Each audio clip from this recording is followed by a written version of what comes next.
Bonjour, je suis Margaret Nascimento, étudiante en licence 2 en information et communication à l'Université Savoie-Mont-Blanc, dans le cadre de l'appel au projet Écologie humaine, écologie urbaine proposé par Jordan Emery au sein du cours Arrêt dispositif. Je vais vous soumettre ma proposition du projet, à savoir mon choix de terrain, son observation et son analyse. Pour cela, j'ai basé ma démarche autour de la notion de la signature de l'invisible, la marque laissée sur les territoires d'expression personnelle ou collective, défiant les normes imposées par les autorités.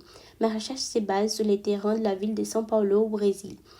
Y aborde les pichações sur les murs de la ville, également connus comme les noms des tags.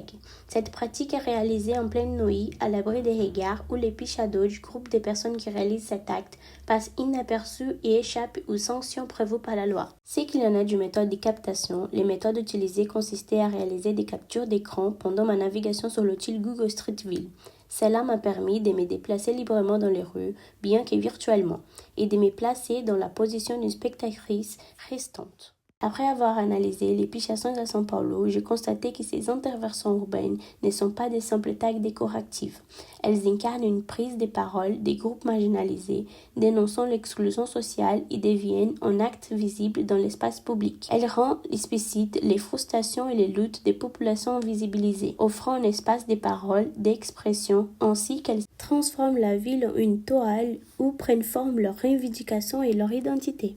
Pendant ma recherche, je peux m'inspirer par les protestes de la Secret, une phrase prononcée par Carole, une pichadora qui faisait partie du groupe ayant évasé les 28e expositions du bâtiment de la Biennale à São Paulo en 2008, ainsi que le long-métrage Pichot 2010, c'est un documentaire réalisé par João Einer et Roberto Oliveira, relève les quotidiens des pichadores, abordant les motivations et leurs messages qu'ils cherchent à transmettre. Comme référence artistique, je me suis inspirée de Dijon. C'est un Brésilien pichador, artiste et activiste, représentant l'art de la pichação comme il dit, la voix des sans-voix, les cris muets des invisibles. Je vous remercie pour votre écoute.